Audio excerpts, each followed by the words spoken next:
नमस्कार, मैं श्रुति सिंह। स्वागत है आप सभी का इनसाइड झारखंड न्यूज के इस बुलेटिन में। चलिए जानते हैं आज की कुछ खास खबरों के बारे में। और खबरों की शुरुआत करते हैं जमशेदपुर से। जमशेदपुर में अपराध नियंत्रण को लेकर नए एसएसपी कौशल किशोर के निर्देश पर शहर के सभी थाना क्षेत्रों के चौक चौराहों पर एंटी क्राइम चेकिंग अभियान चलाया गया। चेकिंग के दौरान किसी के पकड़े जाने की सूचना नहीं है। वहीं कुछ लोगों को डिटेन जरूर किया गया, जिन्हें बाद में पूछताछ कर छोड़ दिया गया। नए एसएसपी ने सोमवार देर रात सभी थानेदारों को निर्देशित किया कि सभी अपने अपने क्षेत्र में रात 11 बजे कुछ घंटे तक के लिए ही एंटी क्राइम चेकिंग अभियान चलाएं। सूचना के प्रसारित होते ही पूरे शहर में चेकिंग अभियान शुरू किया गया। थानेदार समेत पुलिसकर्मी और सहयोगी अधिकारी सड़क पर थे। वाहनों की जांच की गई, चालकों को भी रोककर उनकी तलाशी ली गई। यह अभियान करीब 1 बजे रात तक चला। हालांकि इस दौरान किसी भी संदिग्ध व्यक्ति अथवा वाहन के पकड़े जाने की पुष्टि नहीं की गई है।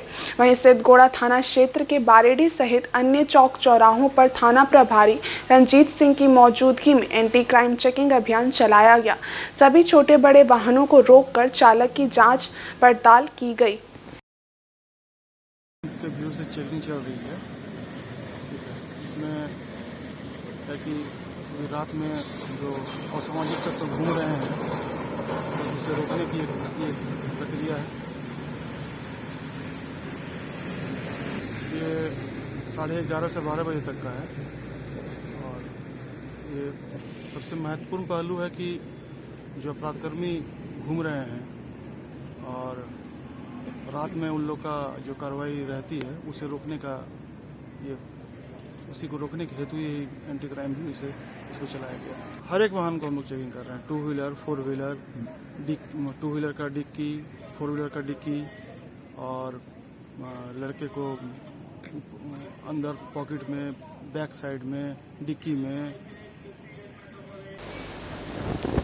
वहीं झारखंड कैबिनेट द्वारा ट्रांसजेंडरों को ओबीसी की श्रेणी में शामिल किए जाने को लेकर पास किए गए प्रस्ताव को ट्रांसजेंडरों ने स्वागत योग्य कदम बताया है, लेकिन इसको लेकर कई प्रकार की परेशानियां भी इन ट्रांसजेंडरों के सामने आ खड़ी हुई हैं। इन्हीं विषयों को लेकर रांची नगर निगम के नगर आयुक्त से ट्रांसजेंडरों के एक समूह ने भेंट की और अपनी बातें रखी हैं। ओबीसी श्रेणी में आरक्षण दिए जाने का ट्रांसजेंडरों का पढ़ा लिखा समूह विरोध कर रहा है, क्योंकि ओबीसी में आरक्षण मिलने से हमारे ट्रांसजेंडरों के समूह को विशेष लाभ नहीं मिल पाएगा। हमारे अपने अस्तित्व के लिए सरकार की ओर से क्षैतिज आरक्षण की व्यवस्था होनी चाहिए। हम लोग इसलिए विरोध कर रहे हैं कि अभी देखिए मेरी फ्रेंड है यहाँ पे, वो ST से है, ठीक है, और ये अब बोल रही है कि हम ये सब छोड़ के हम अपना ये सब बाल उल कटा लेते हैं और हम जाके अपना वो जो आरक्षण मेरा जो पहले से है वो हमको मिल रहा है, ठीक है। तो हम लोग यही बोल रहे हैं, जब मेरी फ्रेंड लोग को ही दिक्कत हो रहा है, सब कोई को, तो हम लोग को भी तो होना चाहिए ना। आप सरकार दिया हम लोग को बस OBC में डाला हुआ है, तो ये चीज़ से हम लोग को तो लाभ नहीं आ रहा है। अभी हम लोग कोई भी गाँव में आप जाइएगा, आप देखिएगा कि आधा गाँव ही OBC है। फिर हम लोग कैसे हम लोग कर पाएंगे? अपना वजूद भी तो है। तो हम लोग को चाहिए था कि क्षैतिज जो है हम लोग के लिए आरक्षण, वो हम लोग को चाहिए था। तो यहाँ तो कुछ भी नहीं दे रहा है सरकार। OBC में डाल दे तो OBC में तो इतना कुछ लड़ाई चल रहा है आपस में वो लोग इतना है परसेंटेज 52% है, तो उसके बाद हम लोग को 1% मिल जाएगा तो क्या? तो ऐसे कितने लोग हैं जो OBC के आरक्षण मिलने पे विरोध कर रहे हैं आप लोग? हमारे जो जितने भी कम्युनिटी में जो भी पढ़े लिखे लोग हैं वो सबको ही कर रहे हैं विरोध, ठीक है। और एक चीज़ और निकाला गया है कि हम लोग का 1000 रुपये पेंशन मिलेगा। तो किस विषय में ये निकाला गया? 1000 में तो कुछ भी नहीं होता है। आप ही बताइए, एक बोरे चावल का 800-900 लग जाता है, फिर 100 रुपये में तेल चावल कहाँ से आएगा? लेकिन वहीं उनके समर्थन में आए समाज सेवियों का कहना है कि ट्रांसजेंडर सभी जातियों से आते हैं। विकलांग कोटा के दर्ज पर उनके लिए अलग आरक्षण की व्यवस्था की जानी चाहिए। सबसे पहले ट्रांसजेंडरों के लिए मेडिकल बोर्ड की व्यवस्था होनी चाहिए, क्योंकि अभी तक इसका गठन नहीं हो पाया है। मेडिकल बोर्ड गठित नहीं होने से कोई भी अपने आप को ट्रांसजेंडर साबित कर आरक्षण का लाभ प्राप्त कर लेगा। सरकार ने पहल किया है इस चीज़ के लिए तो इन लोगों ने धन्यवाद दिया ही है, लेकिन पहल बहुत कम है क्योंकि ओबीसी आरक्षण इन लोग को नहीं मिलना चाहिए क्योंकि ये लोग सभी जातियों से आते हैं, कोई जनरल भी है, कोई एसटी भी है, कोई एससी भी है। तो इनको जो आरक्षण मिलना चाहिए सीधे जैसे विकलांग कोटे से मिलता है वैसे ट्रांसजेंडर कोटे से मिलना चाहिए क्योंकि एक अलग ही कम्युनिटी है। तो इनको अगर हम ओबीसी में डाल देंगे तो जो एससी एसटी है वो क्यों बनना चाहेगा ट्रांसजेंडर, फिर वो अपनी पहचान छुपाएगा, डरेगा कि हमको वहाँ कम लाभ होगा, इसलिए उस आरक्षण का विरोध कर रहे हैं। और आरक्षण तो मिल गई, पेंशन की भी मिल गई, लेकिन उसके लिए डॉक्यूमेंटेशन की समस्या है। जब तक डॉक्यूमेंट नहीं होगा उन्हें कैसे उसकी लाभ मिलेगी। डॉक्यूमेंटेशन के लिए इन लोग का सर्टिफिकेट जो बन रहा है, रांची डिस्ट्रिक्ट बहुत बढ़िया काम किया है, सबसे अच्छा काम किया है, जिसकी वजह से आज 14-15 महिलाएं टाटा में काम भी कर रही हैं, मतलब ट्रांसजेंडर। लेकिन वहाँ पे क्या आ रहा है, एक जीबी लेटर होता है इन लोग का, जिसमें जियोलॉजिकल मतलब इन लोग का बायोलॉजी जो होता है वो डिफाइन किया जाता है, वो मनोचिकित्सक द्वारा किया जाता है। उसके लिए बिना मेडिकल बोर्ड का हो ही नहीं सकता है, तो इनके लिए मेडिकल बोर्ड नहीं है। तो ये लोग साबित कैसे करेंगे कि हम ट्रांसजेंडर हैं, क्योंकि वैसे में तो हम महिला हैं, हम भी लाभ लेने के लिए बन जाएंगे। राज्यपाल से मिले अपनी बात? हाँ, हम लोगों ने मिला है, हमारे लेटर आज उनको भी शुक्रगुजार हैं उनके कि कम से कम उस सब लेटरों पे मिलने के बाद ये पहल तो हुई है, ध्यान तो गया है, इसके लिए शुक्रगुजार हैं। लेकिन वो चीज़ें जब तक वेलफेयर बोर्ड के जैसे गठन नहीं होगी, ये लोग अपने बात किस फोरम पे रखें। ऐसे बिखरते हुए चीज़ों को राज्यपाल महोदय ने क्या कहा? उन्होंने आश्वासन दिया था कि उस समय तो अब तो राज्यपाल महोदय चेंज हो गए, रमेश बैस महामहिम जब थे तभी, हाँ, तो उन्हीं के आश्वासन पे आगे काम भी हुई है। लेकिन अभी जो चीज़ें बाकी है उसके लिए फिर हम लोग मिलेंगे और आगे हम लोग बात रखेंगे। इधर सिद्धगौड़ा थाना अंतर्गत बारीडीह में चोरों ने एक दुकान का ताला तोड़कर नकदी सहित गैस सिलेंडर की चोरी की और फरार हो गए। चोरी से दुकान मालिक को हजारों रुपए की संपत्ति का नुकसान हुआ है। बारीडीह पोस्ट ऑफिस के समीप सीबू गोराई के फ्लेवर चाय दुकान में बीती रात चोरी की ये घटना हुई है। सीबू ने बताया कि वो रात लगभग 10 बजे दुकान बंद कर घर चला गया था। सुबह सफाई कर्मियों ने दुकान का दरवाज़ा खुला देखा तो उसे इसकी जानकारी दी। आकर देखा तो पाया कि दुकान का तीनों ताला टूटा है। एक दिन पहले अंदर रखा नया सिलेंडर, बिस्कुट और नगद 2000 रुपये चोरी कर लिए गए थे, जिससे दुकान मालिक को कुल 6000 रुपये का नुकसान हुआ है। वहीं कुछ दूरी पर स्थित सब्जी दुकान में भी चोरी की घटना को अंजाम दिया गया है, जहां रखे लगभग 1000 मूल्य का प्लास्टिक तिरपाल चोरी कर लिया गया है। फिलहाल इस घटना के बाद स्थानीय दुकानदार सहमे हुए हैं, वहीं पुलिस अपराधियों की तलाश में जुट गई है। सुबह जब हम सोए तो फोन आया था मेरे को कस्टमर का, मतलब दुकान तुम्हारा पूरा खुला हुआ है। मतलब ऐसा कैसे हो सकता है? तो आके देखे कि सारा ताला वाला टूटा हुआ है, गैस नहीं है मेरा। कैश रात को हम ही खुद बंद करके गए थे तो कैश भी रखा हुआ है, 2000 कैश गायब है। बिस्किट आज के लिए लाए थे, कल ला के रखे तो वो 4 डब्बा गायब है। ताला पूरा तीनों टूटा हुआ, सामान वामान सब बिखरा पड़ा हुआ। और कुछ तो चोरी हुआ, बिस्किट चोरी हुआ 4 डब्बा और 2000 कैश, और आपका ये सिलेंडर चोरी हुआ, बस भरा हुआ सिलेंडर था वो चोरी। वही घाटशिला माऊ भंडार स्थित स्वर्ण रेखा नदी पुल से आज सुबह फिरोज नामक युवक ने छलांग लगा दी। आशंका है कि वो नदी में डूब गया है। वैसे नदी में उसकी तलाशी के लिए एनडीआरएफ की टीम को लगाया गया है। फिरोज द्वारा आत्महत्या किए जाने के कारणों का पता नहीं चल पाया है। घाटशिला माऊ भंडार स्थित स्वर्ण रेखा नदी पुल में आज सवेरे फिरोज नामक युवक ने छलांग लगा दी, जिसे देख आसपास के लोगों की पुल पर भीड़ इकट्ठा हो गई। स्थानीय लोगों ने तुरंत इसकी सूचना पुलिस को दी। सूचना पाकर पुलिस वहां पहुंची और युवक की खोज में जुट गई। युवक की नदी में तलाश के लिए एनडीआरएफ की टीम बुलाई गई है। बताया जाता है कि आज फिरोज नामक युवक की शादी की पार्टी थी। वो घाटशिला के नवाब कोठी का रहने वाला है। फिलहाल पुलिस घटना के कारणों की जानकारी जुटाने में लगी है। वहीं कांड्रा थाना क्षेत्र में मुख्य सड़क के किनारे किए गए अतिक्रमण क्षेत्र को मुक्त करने और सड़कों पर गलत ढंग से वाहन पार्किंग रोकने जैसे मुद्दों को लेकर टेम्पो चालक संघ के साथ कांड्रा थाना प्रभारी पास्कल टोपो ने एक बैठक की। बैठक में सड़क पर अनावश्यक जाम लगाने व सड़क के बीचों बीच टेम्पो खड़ा करने से बचने की सलाह दी गई। सड़क पर सुगम तरीके से यातायात संचालित करने और सड़कों को अतिक्रमण मुक्त रखने जैसे मुद्दों को लेकर कांड्रा थाना परिसर में सोमवार को टेम्पो चालक संघ की बैठक आयोजित हुई, जिसमें कांड्रा थाना प्रभारी पास्कल टोपो ने 40 से भी अधिक टेम्पो चालकों के साथ बैठक कर उन्हें आवश्यक दिशा निर्देश दिए। बैठक के संबंध में थाना प्रभारी ने बताया कि मुख्य सड़क को आवागमन के लिए सुगम बनाने जैसे कई मुद्दों पर टेम्पो चालकों के साथ वार्ता हुई है, जिसमें सभी टेम्पो चालकों द्वारा सड़क को यातायात के लिए सुगम बनाए जाने पर सहमति जताई गई है। साथ ही अनावश्यक जाम से बचाने की सलाह भी दी गई है। बताया जाता है कि आए दिन टेम्पो चालक सड़क के बीचों बीच रोककर यात्रियों को बैठाने की कोशिश करते हैं, जिसकी वजह से ट्रैफिक व्यवस्था प्रभावित होती है, सड़क पर जाम लग जाता है। रोड में छोटी वाहनों से मुक्त रखने को लेकर टेम्पो चालकों के थाना परिसर में बैठक हुई, जिसमें करीब 30 से 35 टेम्पो चालक शामिल हुए। सभी की सहमति बनी कि किसी भी हालत में रोड को मुक्त रखेंगे। सभी टेम्पो रोड छोड़ करके सही तरीके से चलने की सहमति ली है एवं शांतिपूर्ण तरीके से निर्भीक होकर चलने की बात सभी ने मानी है। उधर चक्रधरपुर रेल मंडल मुख्यालय में जिला प्रशासन द्वारा मंगलवार को मतदाता सूची सुधार केंद्र का उद्घाटन किया गया। इस मौके पर चक्रधरपुर रेल मंडल के सीनियर डीपीओ ऋषभ सिन्हा और चक्रधरपुर की एसडीओ रीना हांसदा मुख्य रूप से मौजूद थी। दोनों ने फीता काट कर केंद्र का उद्घाटन किया। ये केंद्र मंडल मुख्यालय में 2 दिन तक संचालित रहेगा। एसडीओ रीना हांसदा द्वारा बताया गया कि इस केंद्र का मुख्य उद्देश्य लोगों को मतदान के प्रति जागरूक करना और मतदान सूची में जहां भी त्रुटियां हैं उसे दूर करना है, ताकि मतदान निष्पक्ष हो और मजबूत लोकतंत्र के निर्माण में सभी वैध मतदाता की भागीदारी सुनिश्चित हो। चुनाव आयोग के दिशा निर्देश पर जिला प्रशासन द्वारा इस तरह के कार्यक्रम चलाए जा रहे हैं। वहीं सीनियर डीपीओ ऋषभ सिन्हा ने कहा कि रेलकर्मी अपनी ड्यूटी की व्यस्तता के कारण मतदाता सूची पुनरीक्षण का कार्य नहीं कर पाते हैं। इस समस्या को ध्यान में रखते हुए जिला प्रशासन ने रेल मंडल मुख्यालय में केंद्र खोला है, जो स्वागत योग्य है। मेंस कांग्रेस के मंडल संयोजक शशि मिश्रा ने भी इस केंद्र का स्वागत करते हुए इसे कर्मचारी और लोकतांत्रिक चुनाव हित में जिला प्रशासन का बड़ा सराहनीय कदम बताया। अब रेलकर्मी मंडल मुख्यालय में ही समय निकालकर अपने मतदाता सूची का पुनरीक्षण कर सकते हैं। साथ ही चुनाव मतदाता व मतदान से जुड़ी जरूरी जानकारियां भी ले सकते हैं। कार्यक्रम के दौरान अंचलाधिकारी बाल किशोर महतो, मेंस कांग्रेस के मंडल संयोजक शशि मिश्रा सहित अन्य मौजूद थे।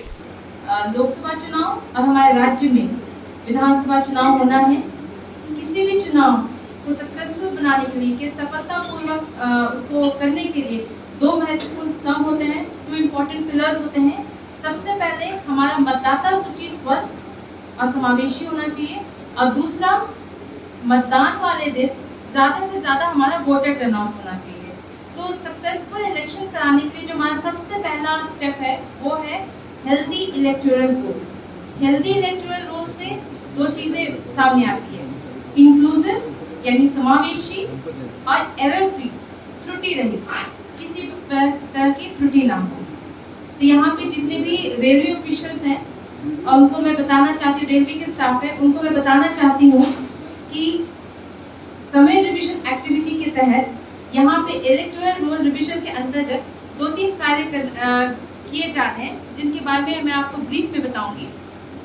सबसे पहले तो यहाँ पे फॉर्म 6 के माध्यम से जो भी नए वोटर्स हैं या फिर जो छूटे हुए वोटर्स हैं, जिन्होंने पहले ही 18 वर्ष पूरा कर लिया है और जिनका वोटर आईडी कार्ड नहीं है, या फिर ऐसे ऑफिशियल जिनके परिवार में हो सकता है बच्चे हैं, बड़े हो रहे हैं, अभी उन्होंने 18 वर्ष पूरा किया है, या फिर 18 वर्ष पूरा करने वाले हैं, उनके लिए भी फॉर्म 6 भरा जा सकता है। फॉर्म 6 आप यहाँ पे हमारे BLOs हैं, हमारे 56 विधानसभा क्षेत्र, हमारे जो विधानसभा जो क्षेत्र है उसका नंबर है 56 चक्रधरपुर असेंबली कॉन्स्टिट्यूएंसी। इसके अंदर 236 बूथ है और रेलवे एरियाज में टोटल 13 बूथ है। ईच एंड एवरी बूथ के लिए एक BLO आपके पास है।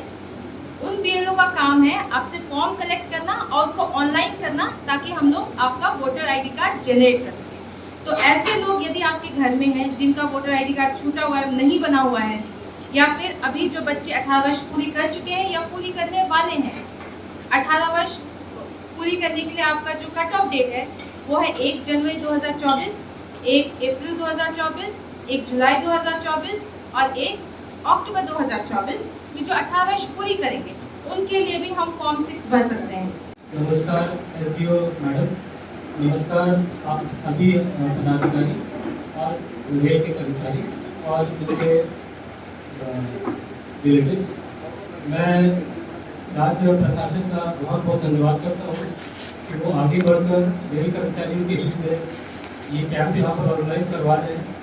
मुझे अपार खुशी है कि हमारे कर्मचारी जो है अब बिना कहीं गए हुए अपने कार्यालय में ही जो भी त्रुटि रह गई है उनके वोटर आईडी कार्ड में, आधार कार्ड में, वो सब यहीं पर उनको फैसिलिटी उपलब्ध करा दी गई है और वो अपने नित्य कर्म जो उनका जो डेली का कार्य है उसे करते हुए ही ये अपना जो करेक्शन है वो करवा सकते हैं। इसके लिए मैं राज्य प्रशासन और पर्टिकुलरली एसडीओ मैडम का बहुत बहुत धन्यवाद देता हूँ और मैं रेल कर्मियों का आह्वान भी करता हूँ। इस तरह के जो मतदाता सूची में सुधार का कैंप आयोजन मैडम का निर्देश पे किया गया है। ये हमारे वैसे कर्मचारी जो सुबह 10 बजे अपने कार्यालय आके रेल के कार्य में लिप्त हो जाते हैं, उनको समय नहीं मिल पाता है अपने मतदाता सूची में किसी भी तरह का सुधार या उसमें नाम जोड़ना काटना, उसका उनको समय नहीं मिल पाता। उनको आज इस कैंप के माध्यम से उनकी समस्या दूर होगी। साथ ही साथ हमने एसडीएम मैम से रिक्वेस्ट किया है कि आधार में भी सुधार का आज तो कैंप यहाँ लगा है, लेकिन इस कैंप को और बेहतर रूप से संचालित करने के लिए हमारा जो J1 का कार्यालय है उस कार्यालय में भी बहुत जल्द हम लोग आधार में भी जो भी त्रुटि है उसको सुधार करने के लिए हम लोग कैंप लगाएंगे। और उधर राज्य अल्पसंख्यक आयोग का अध्यक्ष नियुक्ति किए जाने के बाद हिदायतुल्ला खान के पहली बार जमशेदपुर पहुंचने पर जोरदार स्वागत किया गया। जगह जगह रोककर लोगों ने उन्हें फूल मालाओं से लाद दिया और उनके पक्ष में नारेबाजी की गई। बता दें कि राज्य सरकार द्वारा विगत दिनों राज्य अल्पसंख्यक आयोग के पदाधिकारियों समेत तमाम नए सदस्यों की घोषणा की गई थी, जिसमें जमशेदपुर निवासी सह झामुमो के वरिष्ठ नेता हिदायतुल्ला खान को आयोग का अध्यक्ष नियुक्त किया गया है। सोमवार को वे अपने शहर जमशेदपुर पहुंचे, जहां लगातार मानगो क्षेत्र से लेकर साकची एवं बिष्टुपुर तथा जुगसिलाई क्षेत्र के कई स्थानों पर पार्टी के कार्यकर्ताओं द्वारा उनका भव्य स्वागत किया गया। बातचीत के क्रम में उन्होंने पहले राज्य के मुख्यमंत्री हेमंत सोरेन के प्रति आभार जताया, साथ ही निष्पक्ष होकर अपने दायित्वों के निर्वहन का भरोसा भी दिलाया। हमारे माननीय मुख्यमंत्री हेमंत सोरेन जी का और हमारे गठबंधन के तमाम नेताओं का शुक्रगुजार हूँ। हमारे माननीय मंत्री हफीजुल हसन साहब जो अल्पसंख्यक मामलों के मंत्री हैं, मैं उनका शुक्रगुजार हूँ। और मैं जमशेदपुर नोटिफिकेशन के बाद पहली बार आज आया, तो जिस तरह से लोगों ने अपना प्यार दिखाया और चांडिल के गढ़गांव से ही लोगों ने स्वागत किया, स्वागत का सिलसिला जारी है। मैं उन तमाम हमारे जो मानने वाले हैं, प्यार करने वाले हैं, मैं उन सबों का भी शुक्रगुजार हूँ। और सरकार ने जो पद दिया है, सरकार ने जो जिम्मेदारी दी है। और जमशेदपुर प्रखंड के पूर्वी कालीमाटी पंचायत से रौप नगर के लोग गंदगी के साए में जीवन जीने को मजबूर है। स्थिति इतनी विकराल है कि आए दिन लोग बीमार पड़ रहे हैं, पर इस समस्या से ना ही पंचायत प्रतिनिधियों को मतलब है और ना ही जिला प्रशासन इस ओर कोई कदम उठा रहा है। एक और पूरे शहर में डेंगू का प्रकोप बढ़ता जा रहा है। लगातार लोग डेंगू की चपेट में आ रहे हैं। जिला प्रशासन द्वारा बैठकों का दौर जारी है, बावजूद इसके हालत बेकाबू होती जा रही है। जिला प्रशासन द्वारा वर्तमान समय में फैले बीमारी के लिए जो कदम उठाए जा रहे हैं वो केवल कागजों में ही दिखाई दे रहे हैं। पूर्वी कालीमाटी पंचायत में आते हैं, हमारे मुखिया हैं प्रभु राम मुंडा हैं। उनको बार बार बोला जाता है, यानी कि बहुत सारा प्रॉब्लम है हमारे यहाँ, बहुत सारा प्रॉब्लम, मगर एक मुख्य प्रॉब्लम है यहाँ हमारे रोड में गंदा पानी, शौच का पानी। इन्होंने बनाया है, प्रधानमंत्री योजना के तहत घर बनाया है, लाइट दिया, पानी दिया, सारा चीज़ दिया, तो मैंने शौचालय का कोई प्रबंध नहीं है वहाँ पर। पानी पूरा शौचालय का पानी, गंदा पानी पूरा रोड में बह रहा है। ये कौन पानी है? गंदा पानी है, शौच वाला पानी। हाँ, एकदम शौच वाला पानी है। देखने से ही पता जब पूरा काला पानी बह रहा है एकदम ने मच्छर यहाँ पूरा फैला, डेंगू वहाँ इन लोग नितरेन सामत को हो गया है, भलेरिया कंडोलिया को हो गया, पूरा बीमारी एकदम फैलते चला जा रहा है। यहाँ पर बार बार मुखिया को बोला जा रहा है कि आप हमारे यहाँ फॉगिंग करवाइए, यहाँ पूरा फैल रहा है बीमारी, वो न सुनेंगे ना आएंगे। पिछले दिनों कालिंदी बस्ती में प्रधानमंत्री आवास योजना के तहत घर का निर्माण किया गया, पर पानी की निकासी की कोई समुचित व्यवस्था नहीं की गई, ना ही सॉकपिट बनाया गया। समुचित व्यवस्था नहीं होने पर प्रधानमंत्री आवास योजना के तहत बनाए गए घरों का सारा गंदा पानी सड़क पर बह रहा है। गंदा पानी है, टॉयलेट का पानी है, पेशाब कर देते हैं, सबको यहाँ बहा देते हैं और यहाँ पर सबको आना जाना के लिए बहुत तकलीफ होता है। इवन मतलब स्कूल के बच्चों को भी बहुत तकलीफ होता है। यहाँ लोगों को देख कर खराब लगता है। मुखिया जी को बोला गया है, मुखिया है प्रभुराम मुंडा, जो कई बार बोले, कई बार आने के लिए बोले, लेकिन कभी नहीं आते, कभी देखते भी नहीं हैं। और इस तरह से यहाँ समस्या यूं ही पड़ा हुआ है, दिनों दिन बढ़ते जा रहे हैं, दिनों दिन बढ़ते ही जा रहे हैं। बीमारी है तो हाल ही में एक जन का डेंगू नितरन समाज बोलते, मिसेस का भी हो गया था और टाइफाइड भी हुआ था उनको। अभी फिलहाल ठीक है, वो ड्यूटी ज्वाइन की हाल में। पंचायत क्षेत्र के लोग बड़ी उम्मीद से पंचायत प्रतिनिधियों का चुनाव करते हैं। पिछले चुनाव में मुखिया के तौर पर स्थानीय लोगों ने प्रभु मुंडा को चुना और अब जब अपनी जिम्मेदारियों को पूरा करने की बारी आई तो मुखिया क्षेत्र की समस्याओं से अपना पल्ला झाड़ रहे हैं। बस्ती वाले पूर्वी काली माटी से फोन आ रहा था कि इस जगह पर बहुत सा समस्या है, जिसको लेकर मुखिया प्रभुराम मुंडा जी को भी अवगत कराया जा रहा है, लेकिन अभी तक समस्या का कोई समाधान नहीं किया। हमने बोला ठीक है आएंगे। आज हमने आया, देखा कि सही का बहुत बड़ा समस्या है कि पूरा बाथरूम नली का गंदा पानी रोड में बह रहा है, पानी बह रहा है। और इस समय अभी जिले जहाँ तक है कि जिला प्रशासन अभी डेंगू को लेके सब जगह हाई अलर्ट किया हुआ है कि डेंगू इस तरह फैल रहा है कि मतलब जैसे अन्य बीमारी जैसा डेंगू का लक्षण अब पा रहा है। इस बस्ती में भी 3-4 घर में हो चुका है। तो मेरा यही आप लोगों के माध्यम से, प्रेस के माध्यम से मांग है जिला प्रशासन से कि भाई इस जगह पर जितना जल्दी से जल्दी हो सके इस समस्या का समाधान करे, क्योंकि जब मुखिया, एक पंचायत का मुखिया जिस समय वोट मांगने जनता का बीच में आता है, अपना समस्या को बोलता है कि हम हर समस्या का समाधान करेंगे, तो आज उनको फ़ोन किए तो क्यों नहीं इस जगह पर आ रहा है। एक तरफ बढ़ता बीमारी का प्रकोप और दूसरी तरफ बीमारियों को आमंत्रित करती क्षेत्र की जन समस्याएं जिला प्रशासन से लेकर पंचायत प्रतिनिधियों के कार्यशैली पर सवाल खड़ा कर रही हैं। वक्त रहते समस्याओं को दूर नहीं किया गया तो स्थिति और विकराल होगी। और जमशेदपुर के Sonari new king boys club Panchvati Nagar में जन्माष्टमी के मौके पर हांडी फोड़ प्रतियोगिता का आयोजन किया गया। इस प्रतियोगिता में कुल 6 टीमों ने हिस्सा लिया। प्रत्येक वर्ष इस तरह की प्रतियोगिता का आयोजन पंचवटी नगर न्यू किंग बॉयज क्लब द्वारा किया जाता है। खासकर युवा वर्ग के लिए इस तरह के कार्यक्रम का आयोजन क्लब द्वारा किया जाता है। इस वर्ष भी जन्माष्टमी के उपलक्ष्य में हांडी फोड़ प्रतियोगिता का आयोजन किया गया, जिसमें 6 टीमों ने हिस्सा लिया। इस संबंध में जानकारी देते हुए आयोजनकर्ता कल्याण सिंह ने बताया कि प्रथम पुरस्कार, द्वितीय पुरस्कार और तृतीय पुरस्कार विजेता प्रतिभागियों को नगद स्वरूप दिया जाता है। न्यू यंग बॉयज क्लब के द्वारा हर साल की भांति इस साल भी हम लोग कृष्ण जन्माष्टमी सोनारी पंचवटी नगर में धूमधाम से मनाया जा रहा है। ये हम लोग हर साल मनाते हैं।